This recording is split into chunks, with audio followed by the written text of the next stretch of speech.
Here's something nobody tells you about being everyone's favorite person. It's exhausting. You wake up managing everyone's emotions, avoiding conflict, and trying to make people comfortable. We've turned people-pleasing into an art form.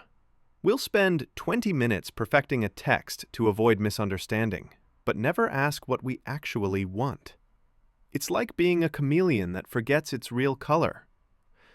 Here's the truth. People-pleasing doesn't actually please people. Think about the people you respect most.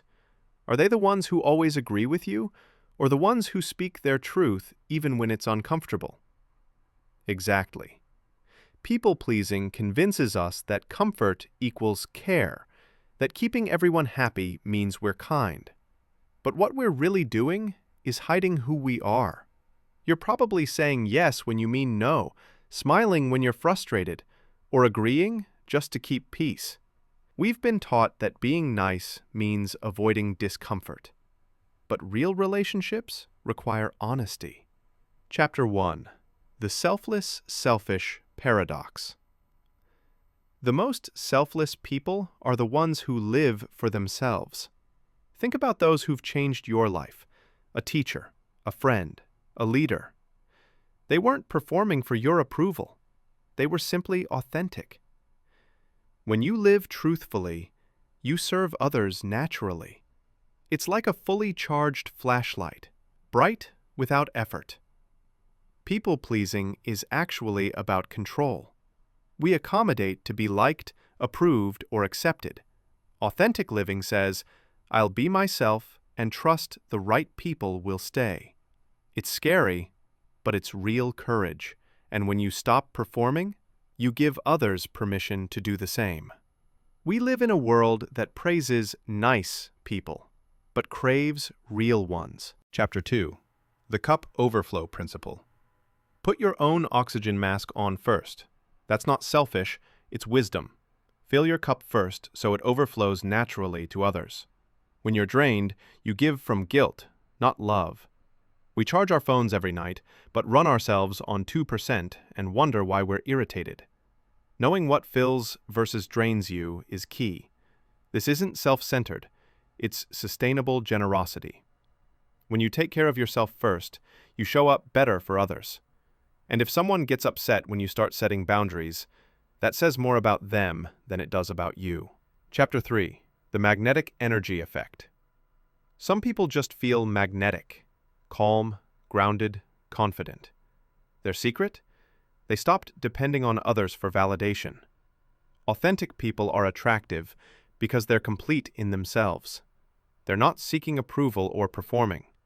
People-pleasers, on the other hand, carry a hidden transaction. I'll make you comfortable if you'll like me. That's not kindness, that's control. When you stop needing others to complete you, you become someone they want to be around.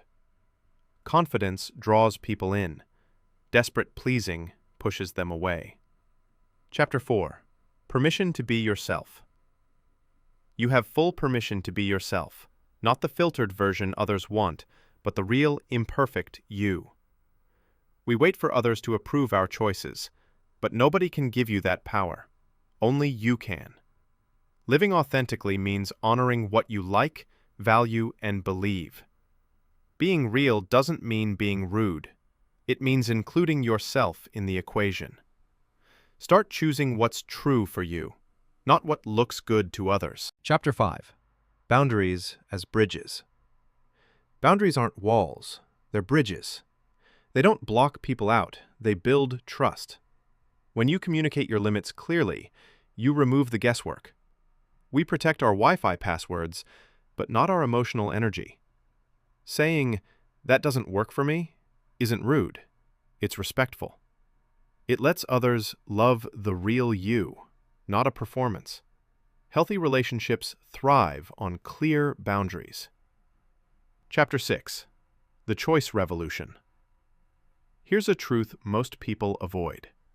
Your life is shaped by your choices, especially how you respond to what you can't control.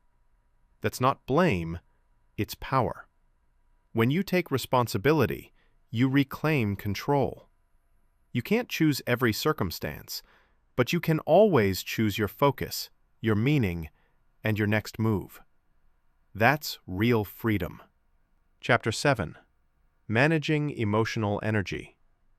Think of yourself as CEO of your emotional energy.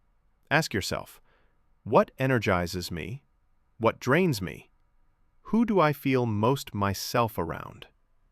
We obsess over phone batteries but ignore emotional ones. If you're constantly tired, you're probably giving energy to things that don't align with who you really are. Invest where your energy multiplies, not where it disappears. Chapter 8. Present Moment Authenticity. Authentic living isn't a one-time decision. It's a daily practice. Pause throughout your day and ask, what am I feeling? Am I being real or just reacting? Awareness builds authenticity. We check our phones constantly, but rarely check in with ourselves. Start doing both. Live connected, not distracted. When you live authentically, everything shifts. You fill your cup, your relationships deepen, and your energy attracts the right people. By being real, you give others permission to be real too. And that ripple effect, that courage to be yourself, becomes your biggest contribution to the world. So stop waiting for permission.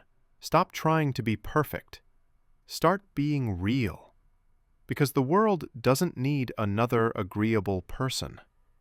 It needs the real you.